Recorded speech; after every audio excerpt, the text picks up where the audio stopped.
In this simple video tutorial, I'm going to share with you how you can remove devices connected to your iCloud account.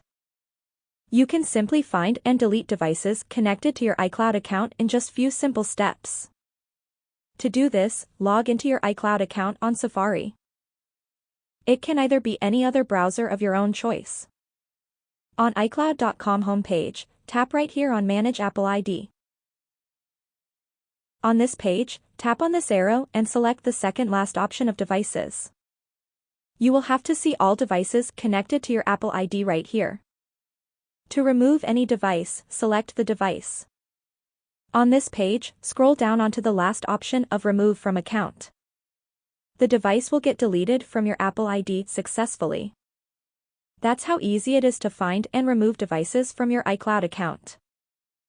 If you have any questions, just let me know in the comments section down below. Please don't forget to leave a like, share and subscribe for more video tutorials like this one.